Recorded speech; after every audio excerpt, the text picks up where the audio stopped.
I'm going to hand over to Afshin to make the introduction. Yeah, so thanks, Riza. Yeah, my name is Afshin Beheshti, and I'll introduce myself more later after Riza gives a nice presentation about what we're doing here. But I've known Riza for, was it now 3 years almost? I met him at the beginning of the pandemic. I've never actually met him in person, but I think, as many of you know, Riza's been around the field, AI computational, for many, many years, and he recently did what he needed to do at Real Networks as his chief technical officer, and now he's venturing to do this. And he approached me. I thought this was a great idea, and I think you guys might be excited to hear what Kwaai is and what we're thinking and his vision, because I'm excited about it. I think without further ado, I'll introduce myself later. Without further ado, they don't want to hear me; they want to hear you. Okay, Afshin, thanks so much. Welcome everybody. I'm trying to get a message out, and sometimes pictures speak louder than words. It's quite clear that in the recent spurt of AI, the recent leap forward that's occurred, we're starting to imagine all the fantastic promises that specifically generative AI can create. Large language models could potentially allow new workers to stand on the shoulders of previous generations, because these large language models have been trained on a vast repository of historical human writing. So you're in effect getting all the learning from the previous generation. But what could possibly go wrong? We're in a fragile situation where AI is being controlled by a very small number of corporations. It's a rich company's game. Large language models are expensive to train. First of all, gathering all the data is an expensive process, especially if you do it ethically and you actually have rights over the data. And then the training part of it is also extremely compute intensive. And then the resulting models are difficult to run anywhere else than in the cloud. Those technical issues represent problems for society, and they represent problems for the industry as a whole. How do we steer AI back onto a safer path, one that's more aligned with the best outcomes for humanity rather than dystopian fears? I assert that we have to organize. When the industry was in a similar fragile situation maybe a generation ago, in the time of server operating systems, you had choices between Windows NT or the various flavors of Unix. And then along comes Linux, a volunteer-based open source community that creates a free operating system that's now the dominant operating system in the industry. It's not to say that it's a free-for-all. Valuable companies have been built on top of Linux, Red Hat being the first of them, first billion-dollar company built on open source technology.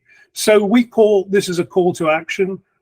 Kwaai is a collaborative AI research development with the mission of tackling these problems, whether it's the angst that there's a monopoly forming, and monopolies have tended to make our economies more fragile, whether it's the angst of the existential threat that the AIs are all going to collaborate and conspire to overthrow us. Look, a lot of this is sometimes clickbait journalism. I want Kwaai to be a rational forum where we can debate these issues, but also come up with practical solutions. And those practical solutions will be in the form of open source outputs, either in software or in fact in policy recommendations. So I propose a lab where we recruit worldwide talent, the best that we can find. We're not asking them to leave their jobs. This is something that you can contribute to in your spare time. Who might you be? You might be a either someone who's an AI rock star, or maybe someone that's just concerned with the way AI is headed. And you're frustrated in your own company because in your own company, you don't have an AI lab. but you're itching to participate in an international research collaboration. You're itching to have your say, and this could be a way in which you could do that. We want to build a large volunteer network. It has to be large. It has to be, actually, it has to be in the thousands of people, and it has to be global, and it has to be grassroots. We want to partner with universities and other institutions. We'll end up serving small to medium market companies that don't have a lab of their own. They can get a seat at the table and get access to the work, even participate in the direction of Kwaai. So it's open source. It's a way for us to share knowledge and get collaboration and benefit from the multiplicity of our minds across the world, rather than being siloed inside small corporations, being siloed and not being able to share. The sort of explosion of innovation that occurred within the Linux Foundation is phenomenal. And you can see this in many other grassroots organizations. Of course, there's a problem in organizing it, but I'm going to rely on my good friend Afshin, who has managed an international research collaboration that harnessed the best ideas from great minds to tackle COVID. We will tackle AI on three fronts: AI tools, AI fundamentals, and AI policy. The tools and the fundamentals are important. They're technical tracks, but I firmly believe that policy needs to go hand in glove with technology. And so it'll be a technical think tank, but it'll also be a policy think tank. And I'm going to rely on my good friend Govinda to lead the policy think tank. He's got tremendous experience in doing that at Real Networks as we strove to lead an ethical AI program. There'll be an educational aspect to Kwaai as well through our academic affiliations. And again, I'm going to rely on Afshin to lead the outreach to academia. We will strive to provide training to volunteers that come through the Kwaai organization, and they will come out of that having had hands-on experience on AI projects and get some sort of certification. Perhaps even we become accredited in some way. So what's the mission? As I said, it's threefold. It's tools, policy, and fundamentals.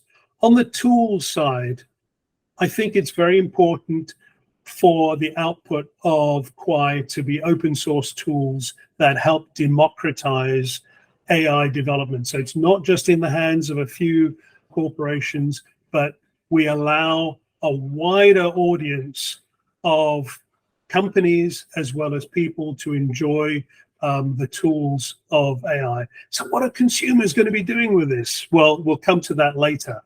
But as we said, we also want to draft policy recommendations, licensing terms. You know, there's no GPL for AI.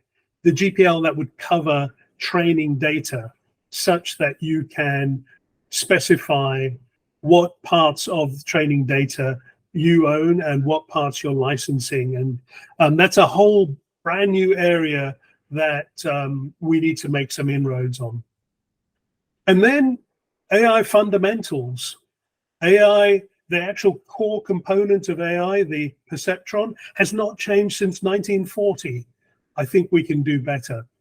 And I think some of the problems that we see at a deep foundational layer of AI, the fact that neural networks are actually very slow to converge. They require millions of samples to train. They're compute intensive. You can't learn and think concurrently in the same brain like humans do. Currently, AI, you have to train in one massive instance, a data center size instance, and then the published model, an array of weights. gets released to run in an inference engine, which is a different instance. That's not how the human brain works. And work in AI fundamentals, I think, should be an important attribute of our mission through this. Look, I talked in the video, watch the video about the vision about around co-pilots. I think that's a very practical area. In fact, that the issue around co-pilots is actually playing out in Hollywood. For co-pilot, read digital twin, read personal assistant. It's so important that we own our own co-pilot, and Kwaai should provide the tools for you to train your own co-pilot. If you don't own your own co-pilot, you're actually giving up the pilot seat. Watch the video and see if you understand. I'd love your feedback. It's a club.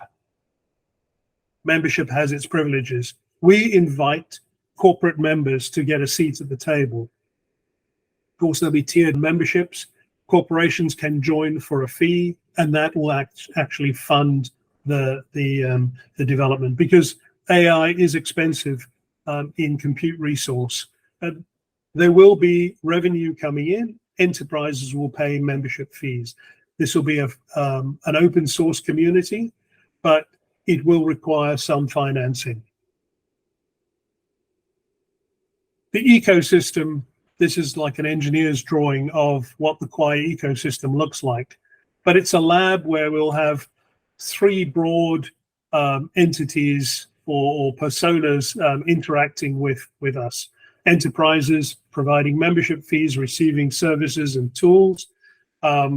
Volunteers providing their technical input, coming away with technical expertise, fame and glory, and all the other things that motivate you for participating in a volunteer network. Consumers, for non-commercial use, can get access to the tools in exchange for metadata. I'm going to hand over to Afshin to introduce himself, but this is a call to action. We're looking for volunteers. What can you do? You can spread the word. You can join up. There's a sign-up form on the website. It'd be great if you were to fill that in. Yeah, thanks, Riza. Yeah, just imagine I don't know most of the people here, except for Riza, obviously. But yeah, no, thanks for joining. So yeah, my name is Afshin Beheshti. My background actually is I got a PhD in physics. So I've done programming, not as sophisticated as AI/ML, but I've done like C++ a long time ago. Forgot how to do that now, but now what I do after my physics training, I switched over to biology. So a lot of the physicists will say I went to the dark side. Biology is a lot more complex than physics. Well, in one sense, physics tends to be, as you might know, very uniform and very reproducible, as opposed to biology. There's a lot of error and a lot of unknowns. So I started my work with the cancer systems biology. As a physicist going, we call ourselves systems biologists. So I worked on a lot of wet lab work, and then eventually started doing now bioinformatics. So that's do a lot of omics bioinformatics work. So I relearned some of the programming skills, mainly in R, which is what's the common language, as you guys know, in bioinformatics. So I became a faculty at Tufts University, and then I joined NASA Ames Research Center, but I live in the Boston area. And since then, when COVID first started, there's a couple of things. One, within the project in NASA was called NASA Gene Lab, which is an open source omics database that's available for anyone to use as a platform to mine, answer favorite space biology related health questions. And it's all the omics available in the world that's there. It's basically a public resource. And we help develop that. But within that, we have these groups called analysis working groups, which I lead one of them, called this multi-omics group, which comprises of about close to 300 scientists from around the world just volunteering to be part of the group. And we work on fun projects related with scientific questions people want to answer. So we've gotten some high impact papers out in high impact journals, and still working on many things. So that's one of the large groups that Riza had alluded to, that I lead, that it basically involves scientists from students to senior level scientists to mid level to even even high school students are involved with that. So people seem to enjoy being part of that project and group. When COVID first started, a subset of small people from that group, as a lot of people were in that situation and might have had skills, they wanted to do something. So I'm not a virologist. I don't have that background. But as a lot of scientists with like a multidisciplinary kind of background and physicists tend to be kind of a jack of all trades, but we can't do everything as well as that special field. We could read and learn basically. So a group of computational folks, about 10 to maybe 12 to 15 people, started working on data available on COVID at the time. And at the time, I didn't want to keep it kind of like what this group is about. We start small, but if you have a big vision, you don't want to, it grows naturally in itself, like a grassroots kind of movement. And I didn't want to just keep it computation folks. We started including epidemiologists, clinicians, and as the 10 nodes you could think of, it quickly branched out into, now we have like 250 some members from all around the world.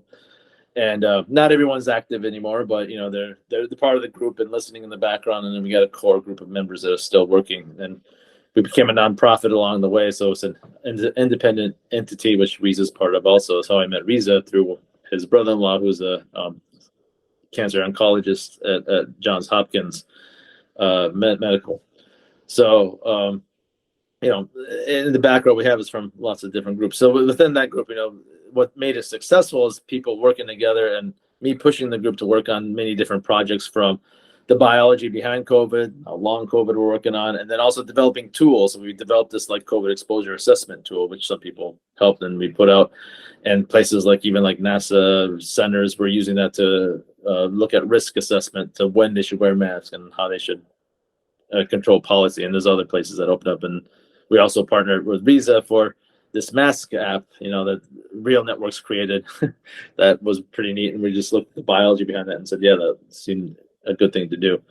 So in a nutshell, that's what I do. So I work on many different things, and I hope that what I'm going to help Riza with, I understand the languaging, so I do a lot of work with people who work on like knowledge graphs, AI, and machine learning tools in the biological context.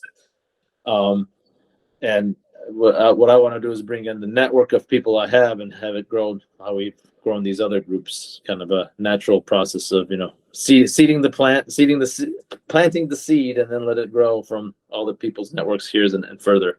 And I think we keep it, as Riza pointed out, not just this concept could have many different applications, from obvious things like your personal assistant to biology and science. I think you can have lots of applications. That's where I think I could bring a lot of folks, but also in many different industries. So in a nutshell, that's who I am, and I could answer any questions too. Great, thanks, Afshin. I'd like to I'd like to introduce the advisory board members. Some of them are on this call. We're still building an advisory board. So if you feel that you have the time and the capability to contribute to the advisory board, it'd be great if you were to, in the sign-up form, select that feature, and we'll have a one-on-one with you. We'll have a conversation, and then. So I'm going to call on one or two of the advisory board members that are on the call to speak. And I start with Dr. Pham. Hi, everybody. First of all, it's great what you are doing, Reza and Afshin, because it's a necessity, and I know it's a lot of work, and commitment to do that. So I'm happy to, if I can contribute. So, but myself, I have an MD, and I used to say because my mom is Vietnamese, and I have a PhD in AI because I realized that there is no way I can digest all this knowledge. So I did my MD and PhD in AI at the same time at Sorbonne, at Sorbonne University. Same university than Jan LeCun. He was graduate 5 years before me. We have some common professor. He went to the route of pure machine learning. I went to the route of reasoning and how to combine the two. So after graduated, started to publish, frustrated by the academic world in terms of grant, resource, and actually some rigid mind. I was surprised. I was thinking that it's open mindset era. But no, if you are not in the train, it's very difficult. So after publishing in IEEE and so on, I decided naively to start my own company. I say naively because I have no idea what is the business. Started a company without money even to buy a computer, but it's not a problem. You are young, so just do it. So anyway, by finding a different way to develop the company, my first company ended up to Silicon Valley. We had the best VC, Sequoia, Draper Fisher Johansson, Canon Partners. And 5 years after, we were acquired for 600+ million. But it was in fintech, and I cannot really motivate myself for fintech. After the acquisition, kind of depressed, and decided to restart on the second generation of the technology. It's a distributed AI, and it's a distributed, dedicated in particular for reasoning that has learning capabilities as well. So it has been applied in my first company, and this is the second generation, founded Thinking Not Life in 2017, because life science and data today is completely different. So what we are doing is we take the gene expression data, and I know we are in connection, we have to make that happen. We use the omics data to generate human digital cell clones. So it's not digital twin because we use a process we call digital cell differentiation. So in 2 hours, we can generate any human cell type and state. Then we compare them and to understand what's going on. So we already have customers since the beginning. We work on finding new target, unpublished target. And right now we are raising for the Series A.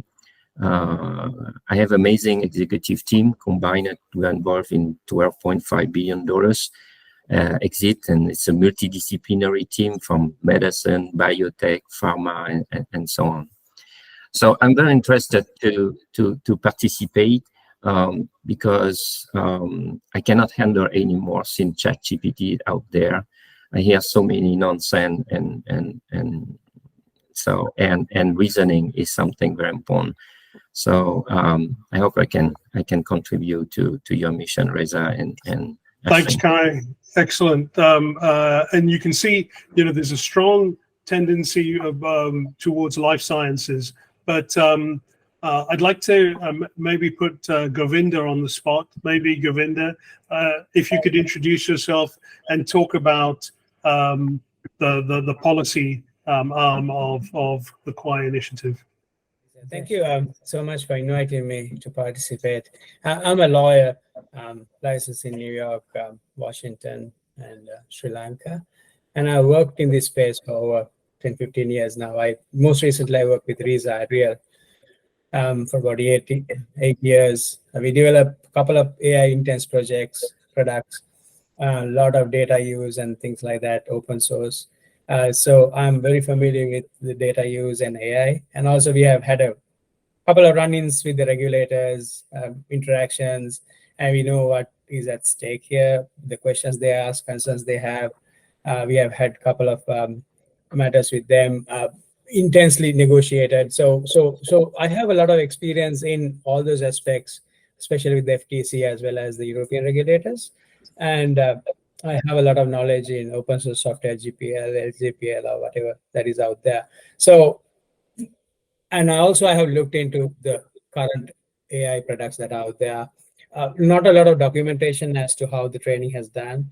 So there's not a lot of information whether the answers are accurate, and also the models, the way they're trained, they can just come up with stuff also because they just generate data. So I think this project is great. First of all, to kind of get into a policy understanding how these products should be developed and what are the parameters.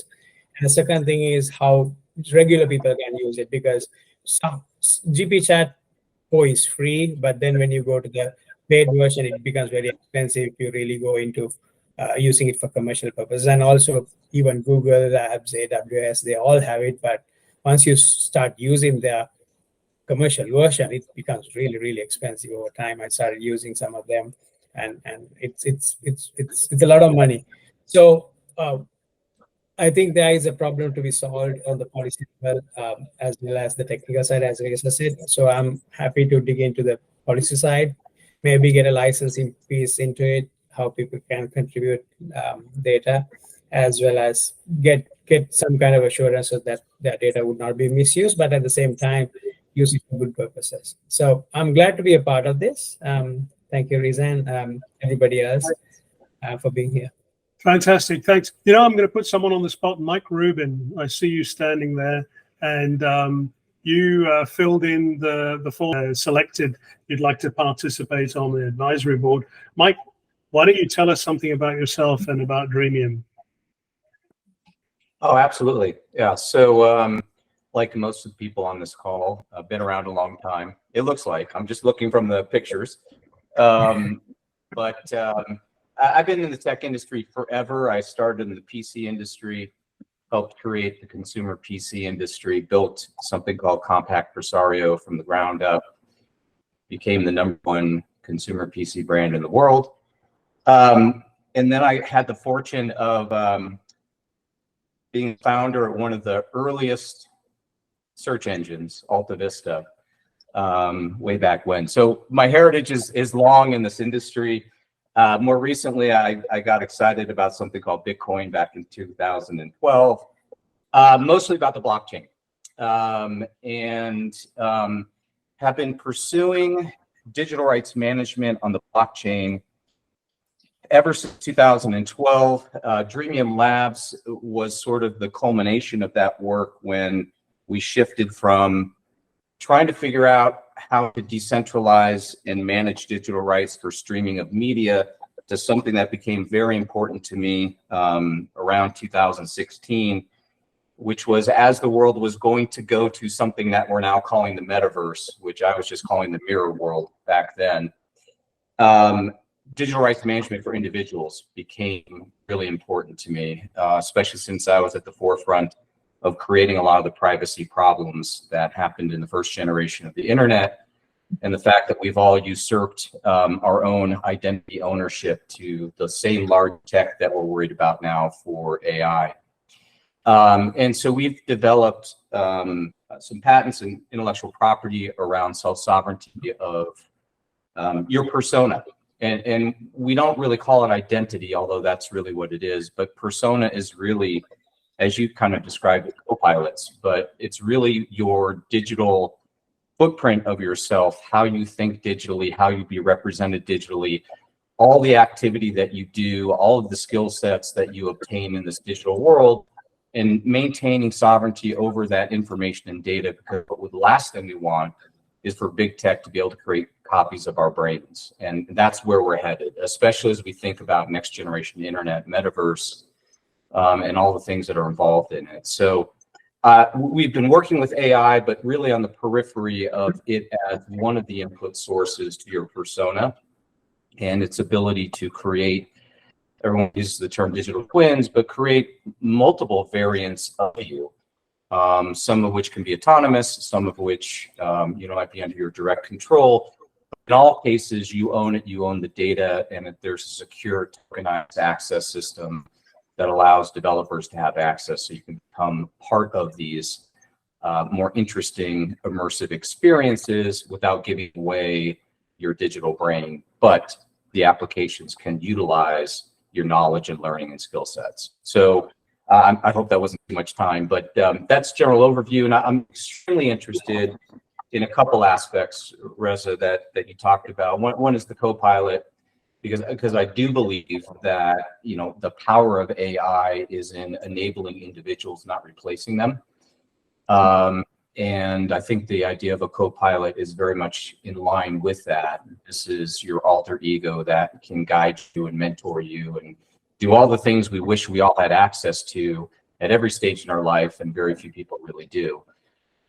That's one thing. And the second thing is, I'm a big proponent of non-big tech, and I think it's really, really critical that we look at the network layer, not just the software layer, and how the cloud, the physical cloud, will be controlled, and what can be done through an organization like this to decentralize that physical layer, so that these decentralized or open source software tools can run freely, and run on a system that isn't controlled by a small oligopoly. So excellent. Okay, well, Mike, that's great. Look, in the interest of time, I want to move to a Q&A phase, but look, there are a couple of other people that maybe can say just very brief words. One is Michael Nathan, Meritage Group. Just a brief word, and then after that, Gavin Raj, just a brief word, and then we move to Q&A and then closing remarks. Okay. Great. Well, quick background, large enterprise, Apple, Cisco, Microsoft, HP, ran global business development and partnerships. I spent 5 years in venture capital, VP of Biz Dev at Sierra Ventures, and a senior partner at IBM Ventures, looking at early stage to late stage startup. And then co-founded 2 5G-based companies, and now am a mentor at Alchemist Accelerator and have my own practice, Meritage Group, working in London and in San Francisco. Startup scale-ups around go-to-market, pitch deck, fundraise, business, corporate, and ecosystem development. So pleasure to be here. Reza, thank you as always for your leadership. Yes. Thank you, Reza and Afshin, for the opportunity. So I'm a previous software and robotics, ran their product manager for AI and robotics, based in China for 11 years, and ran my own AI robotics company as well. So been in machine learning and AI for about a decade. Most currently, I'm developing a genetics-based companion for patients and consumers like ourselves. My daughter came down with a genetics mutation, which is ultra rare, and motivated me and inspired me to come together with geneticists, pediatricians, neurologists, cardiologists, and likes to come up with a working model for patients to use, an open AI model where we're building our own. We're starting to build our own LLM. We've seen some amazing results, so I am looking forward to contributing that to our group and also work with each of you in the future. Thank you. Thanks, Gavin. That seems like it's right in line with what we want to do. You know, sometimes as a patient, you go and speak to a doctor and you just get obfuscated with terminology and so on. To have a digital assistant that can actually translate and then throw questions back at them would just be a fantastic consumer level tool. Okay, so thank you very much. Can I jump in here quick too? And I think one thing based on what everyone said, like Kwaai and and Mike and everyone else, I think what unifies this, because I'm coming from the life sciences like Kwaai is, right? From that background. But what you mentioned with the clinical and what Gavin Rush has said too, is really good in the science in the biological world too, because let's say a student comes along, is like, I don't understand what this professor is talking about. You need a translator, an assistant to do that. It's the same concept as you mentioned in the clinical world. This could really help education and students, to figure out what field they want to go into. So at an education level, I think this would be huge. This is one thing that I think we could think about too. And also in the science level, when Kwaai mentioned the omics, it's a unifying field there, because a lot of that data that us computational folks work on, as Kwaai knows, is like, it's foreign to the most biologists. So they need a translator, and somehow for that bridge, that gap to go, a lot of people don't have that gap, and this is the gap that will help with that aspect of it, in addition to everything that everyone said. Sorry. Well, I will start with speaking. Hey, good to meet the Alta Vista guy. I used to buy a lot of media from you guys when I was in the golf business, early first wave internet stuff. I'm an entrepreneur, worked across digital health and wearables at the Consumer Electronics Show, event producer, now working in virtual production. Whoever's in LA this next week, you're invited to the Production Summit LA Thursday, Friday. I'll be setting up an interview studio. We have friends from Microsoft, Head of Worldwide Entertainment, AMD, and a whole bunch of other partners at that event. And then Saturday, we kick off with SIGGRAPH LA, and our friend Jensen's going to be speaking. So I'll be backstage there and covering the event with Silverdraft Supercomputing, AMD, and other partners. If anybody's around town, I'll have access to some cool parties. at virtual production studios, the LED walls, like at Orbital Studios or whatnot. And happy to support this group. I helped build Coronas Group Seattle Network, Venture All Stars, and a ton of other grassroots organizations from the ground up. And use AI across real-time event production and building out like Notion back-end systems. So how do we communicate? How do we have our own productions, our own global network is how I can help, and also have a pretty deep experience in medical imaging. So from cancer cell to ultrasound scans, I think are really interesting in this space. Tim, I'm in LA, and it's and I know the Silver Draft people. It'd be great if we can get a donation of one of their supercomputers. So everybody wants an A100, huh?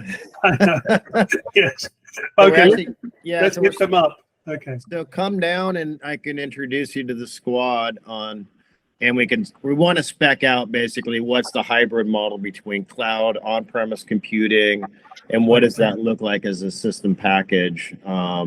And then how do you create education around these tools? Exactly. Okay. And I think one thing Tim mentioned too is exactly what we do. We try to broaden the network from us. So having that expanding, I think what you said, Tim, is what we want to try. That's how Covert organically grew, the word. Yeah, the key is to have the kind of right infrastructure. And so I'm building like systems like we have auto running right now, so we can go voice to text, summaries, social media campaigns, all kind of wired in, and everybody wins at the end of the day if we're all on LinkedIn commenting, liking, sharing. And then I also have a brands like the Generative AI Institute to create global events and run them. I'm also work with the International Advertising Association. So it's a worldwide group that's been around for 80 years. We have the 45th World Advertising Congress in Malaysia. So if you like white sand beaches, you're invited to join me there, and some events in New York. Hello, I'm here based in Silicon Valley. One of the few Latinos in this trade. I've been building digital infrastructure since the 90s. I built infrastructure in China for 50,000 rural villages with chat-based telehealth. Back in the about 10 years ago, I built infrastructure in Indonesia with AI chat-based applications for travel, dealing with rural people. And so I've got a lot of years of experience in trying to figure out how to augment communication and augment skills. And I started in the 1990s. I built one of the first expert systems when at that time you had the handcraft rules to train the system, and used it for network monitoring. And what I'm working on now is how to build sustainable AI infrastructure that could be deployed in the edge, and particularly in disadvantaged communities where a lot of the data is going to be pulled out of there and no one is really thinking about how to build up local expertise and everything else. So I'm working on a lot of skills training to get the skills into the hands of every community, not just, the Silicon Valley guys. Great. Thank you. I think Vika is next. Hey, this is Vikas here. I started my career working for space in Europe. I used to work for European Space Agency in Norway, where I used to write satellite softwares, especially focused on cryptography and security. And then for a while, I was working in South Korea doing mobile, like when 3G, 5G data was evolving as a part of that transition. I did that development. And then I moved to Japan, working in Sony for like a decade, writing when apps and everything was evolving in mobile, like how to leverage app ecosystem and how to like go towards digitalization. And now from last few years, I'm working in Intel as a director of engineering. What I'm trying to do is my latest role is to evaluate and see how we can leverage GPU more and evolve platforms, especially in terms of operating systems, Linux, all Chrome OS, Windows. And how can we make sure that future payloads, GPUs, apps, we can make it work efficiently and we can support in a bigger cause, like all upcoming technology changes, which is moving at a very fast pace. If we go at a traditional model, we design at a very slow speed, right? So now how we can enhance and adopt in a fast pace and Well, it's great. Yeah, because I guess you have a background since I do space biology work that you're involved with the European Space Agency. So there's a lot of this tools that can be used. I was telling Riza in the space world too. I think that. Yeah. So yeah, anything with space and client, that's where my expertise kicks in. Exactly. Sure. Just wanted the quick intro, guys. I'm the token Canadian here. Greetings from Great White North. Telecom background, computer science background, running a company for a couple of companies, one in DC and one here in Ottawa. If you buy a lottery ticket in the US, chances are you're using our networking technology. If you're using two-way radios in Motorola ecosystem, chances are you're using our technology. So just happy to be here, looking at at AI from an applied AI perspective, and just like one of the previous gentlemen mentioned, AI at the edge or AI on premise. That's kind of a lot of use cases where we're looking at, because a lot of our customers, and for a little tiny company out of Ottawa, guys like SpaceX and Tesla and Procter and Gamble, 3M, Honda, Nissan, we have a lot of deployments, but a lot of them are at the edge, right, or on premises. So how do you marry that with a lot of knowledge, a lot of learning, and then provide specific systems that don't necessarily sometimes even have to have access to the cloud, right? So happy to be here, guys. Yeah, sorry guys, I'm off camera. I actually have a deliverable due in about an hour. No worries. No, so it's really nice to meet you all. I wasn't quite sure, Reza and team, what this was going to be about. But after reading a little bit more and hearing the presentation, I think this would be an apt fit, purely because I do not have a technical background. While educated here in the Boston area, psychology degree. My wife always says I have a BNN, Barnes & Noble technical background. But I have built my career in human-in-the-loop solutions, and over the past 10 years have fallen in love with emerging labor markets, to the point where we're talking about technologies that are worth trillions of dollars potentially, and the teams and the resources are exploited. So I'm not looking to work on policy necessarily, but I am looking to work on the ability to address the issue head on from a technical perspective, as well as really just ride the coattails of the rediscovery of this human-in-the-loop aspect to development. I was gonna say, if anyone's like you in the Boston area, I'm in the Boston area, so eventually we could all get together. People around the Northeast, and I guess West Coast people come over Northeast. We should get together, Please. Thank you, Reza. Appreciate that. Had a good fortune to get involved early in cloud business development and growth. Worked for the earliest cloud management platform. Met Reza. Tried and failed to get him as an early customer. Come on, Reza. Still following him around, and recently caught up really around some elements of somatic psychology, psychedelic medicine. That's another area that I'm involved with more recently out here in Oregon.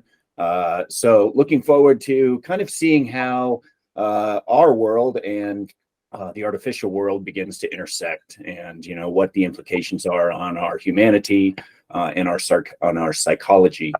And all of that. So looking forward to diving deep into some of the edge computing discussions and seeing where we can take this. Thank you for the invitation to participate.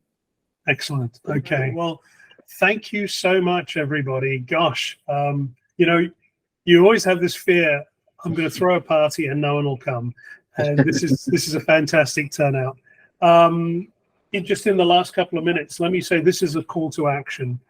I think in Q3, it's going to be about growing the organization. So what can you practically do to just get the message out?